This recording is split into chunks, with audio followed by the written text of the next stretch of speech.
It's been a quiet week in Riverside, Arizona, my hometown out there on the edge of the desert. It started off hot, around 102, and then heated up a little bit more to 120 degrees in the shade. And then since then, it's cooled off a bit, and now it's in the milder upper 90s.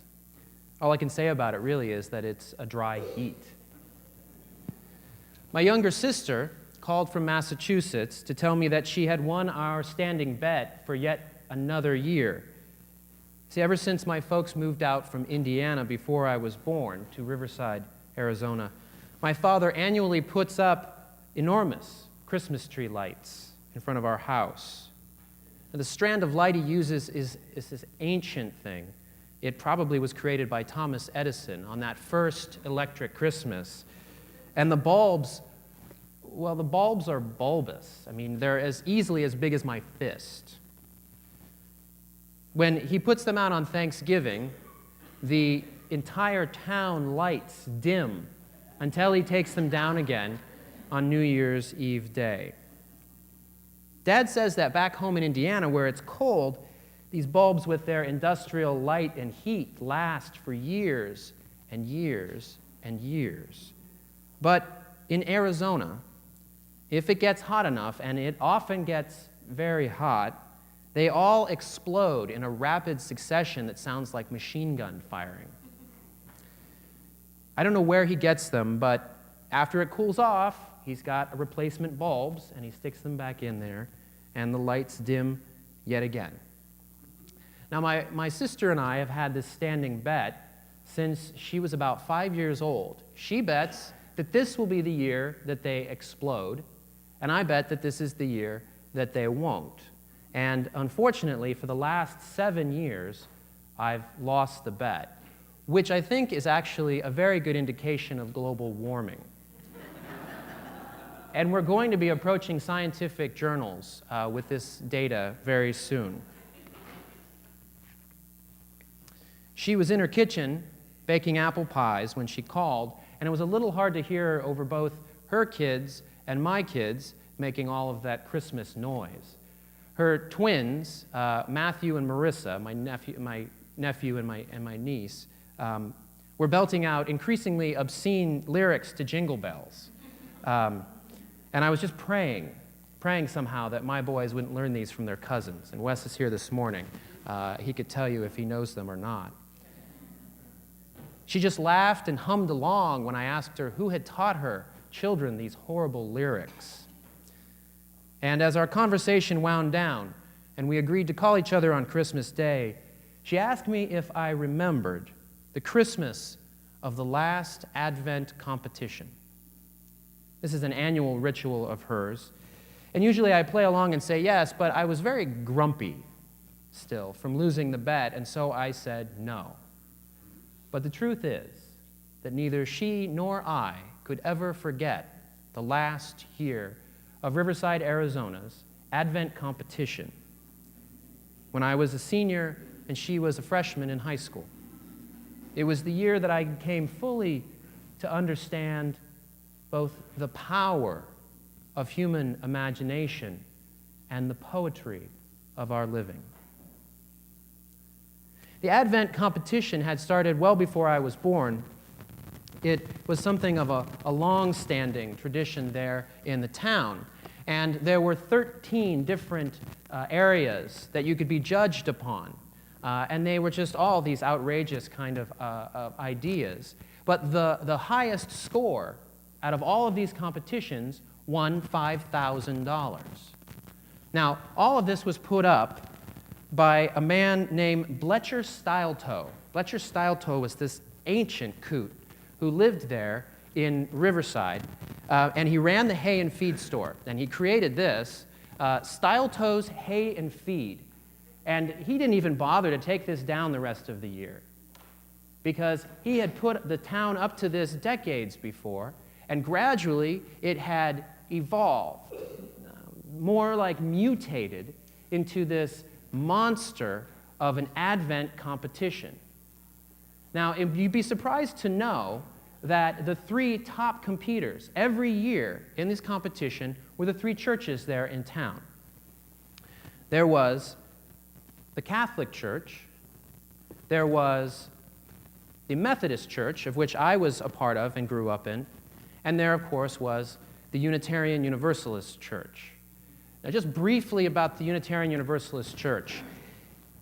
The UU Church there started when I was 13 years old. It was the year that the circus, the Universalist Circus, the one-ring Universalist Circus, stopped in town that year, and they lost their founder. They lost one of their founding members, the strong man, Tom Strong. And the remaining partner in the endeavor was Margaret the Elephant. Some of you may remember this story from a while ago. Well, they took up root there in the town, and for years, of course, that meant that they had all their worship services under the big top. Well, it was often time-consuming. A great deal of effort went into putting up the big top on Sunday morning and having to take it down at the end of the day. And of course, Unitarian Universalists are extremely busy during this time of year because in a small town like that, we have to cover everything else that isn't being covered by the Christian churches. So, of course, we had to do Hanukkah. We had to do Diwali, which is the Hindu celebration of light. We had to make plans for Kwanzaa. And of course, we had our own Christmas service. So the Unitarian Universalists there when I was young were not competitors, big competitors in this contest. They're just so busy doing other things. But the year of the last Advent competition, that last final year, they had just called their first minister, Reverend Wilbur Goodenough. And he really helped to focus them. He was very sharp, and he really helped to focus them in on it, and they brought their game to the Advent competition. And so that was the year that, and I want to get this right because this was very, very important. That was the year that the three churches found out that this was going to be the most competitive year ever. Beginning on the 21st, the Catholic Church brought in, on Yule Brenner, to read The Night Before Christmas. The Methodists, to one-up that, brought in the Donnie and Marie Christmas Reunion Show. Unfortunately, it was too hot, and all of the scenes were filmed at night. And so you never really, if you saw that particular Donnie and Marie Reunion Show, you never really saw the highlights of the town. The Universalists, not to be undone, tried to bring in Disney on Ice, which means they had to put up an ice skating rink.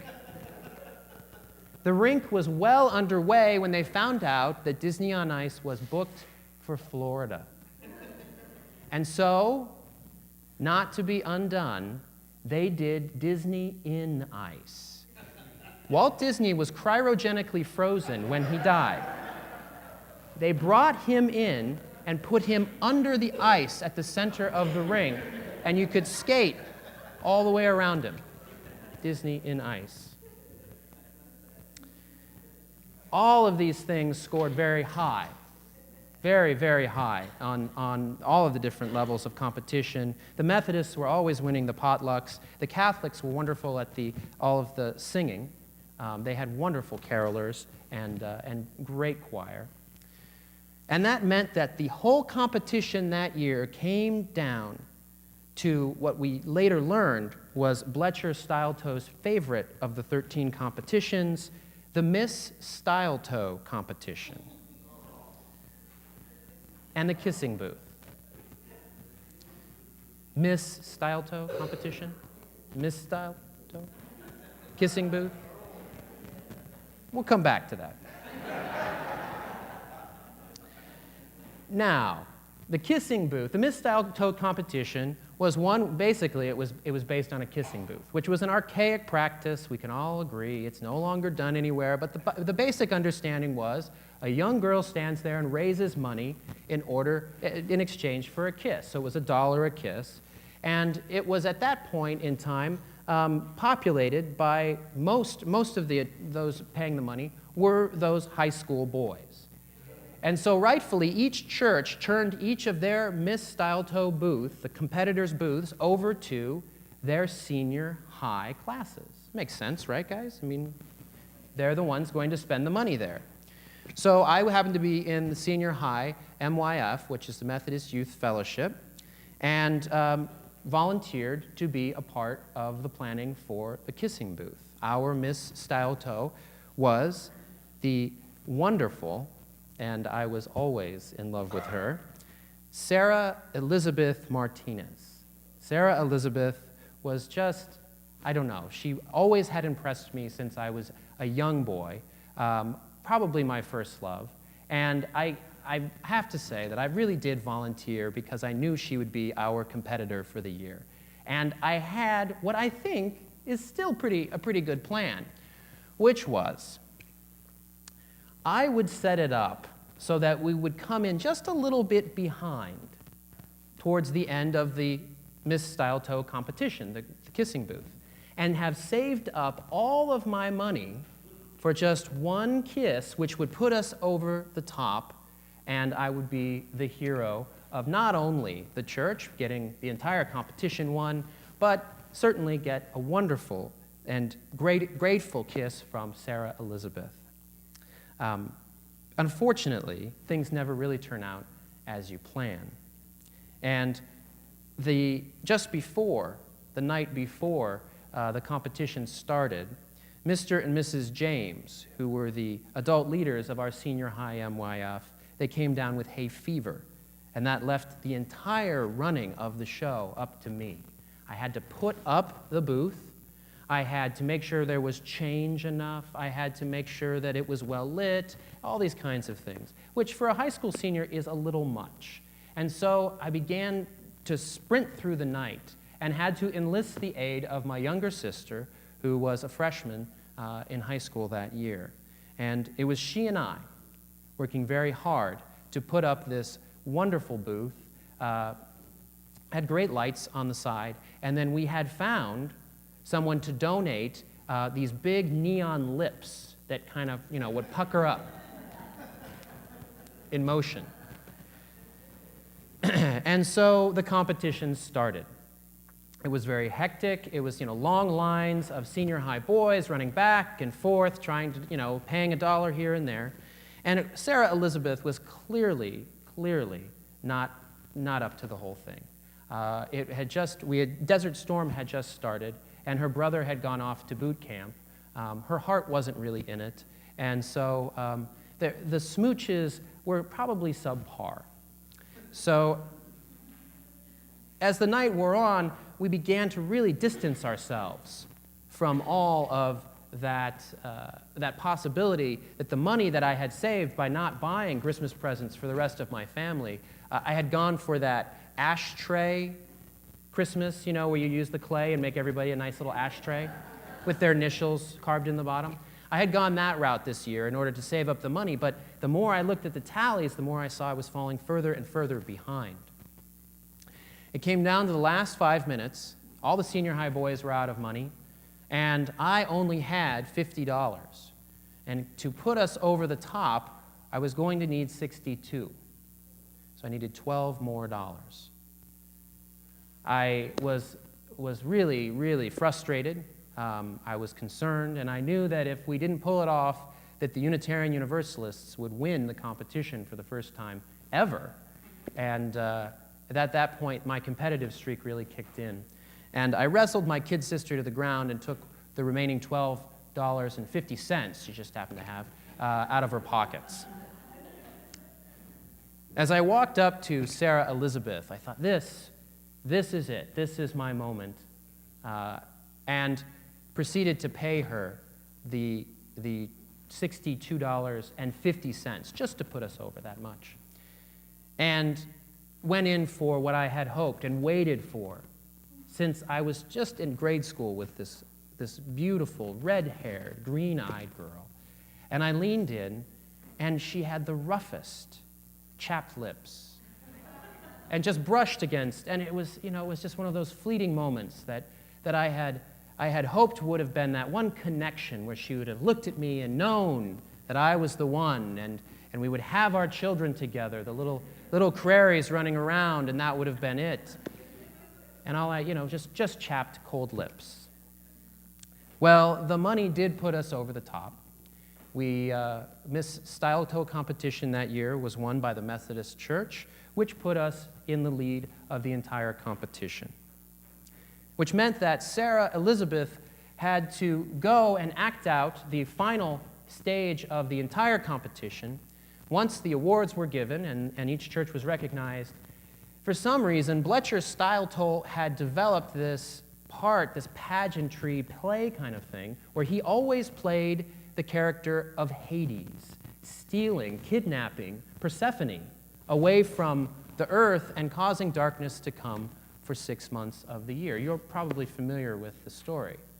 Well, this decrepit old coot who's standing there, with an IV, is playing Lord Hades, the Lord of the Darkness, and really just excited about his chance to snatch away and to reenact this play for the 100th time. I mean, must have happened so many times there.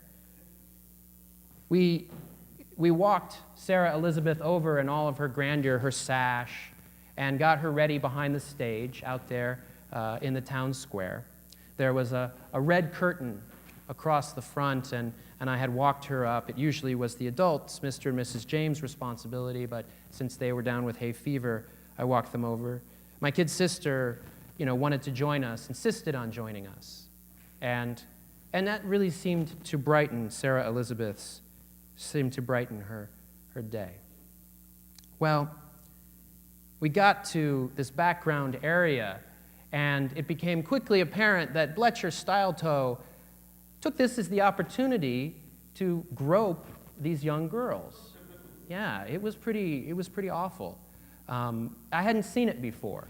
I hadn't seen this side of adulthood yet, and it was sad. It was sad. This ancient man had created this entire thing in order for him to just reach out and really ruin somebody's day and memory of what should have been a very important moment in her life. I was stunned. I didn't know what to do. And it was my kid sister who stepped forward as he licked his lips and reached out his hand towards Sarah Elizabeth. It was my kid sister who stepped in between him and belted him in the gut. I mean, she just laid one right into him. And he doubled over and clutched his chest, and we thought, uh-oh, now we've done it. Now she's knocked the life out of this guy. He seemed to think so too, because he got up, staggered about, and broke through the curtains to everyone's surprise. He grabbed the microphone, and he wheezed out, "You all came like pigs to the trough. I offered this competition, I threw money out there, and you just came wallowing to it." And he fell over and was fine. He wasn't having a heart attack at all. He was having a fit of conscience. It was an awakening for him that what he had been doing was taking advantage not only of young girls, but of an entire town, pushing us to do things that we agreed to, that darker side of our own human nature, but that we needed to have some awakening to. That was, of course, the last year of the Advent competition. We went back to celebrating the holidays as we should, remembering that this was a time of joy, of togetherness, remembering it was a time of family. And before, a few years and all of us seniors had graduated and we'd gone off to college, Sarah Elizabeth and I and my younger sister became great friends. And Sarah Elizabeth and my younger sister actually are married now in Massachusetts. And that's a wonderful side to the story, that my own imagination of young Craries running around has come about not in the way I had thought, but in a wonderful and very fulfilling way nonetheless. Well, that's all there is to say about Riverside, Arizona. That's all the news, where the women are strong, the men are good looking, and all the children are above average.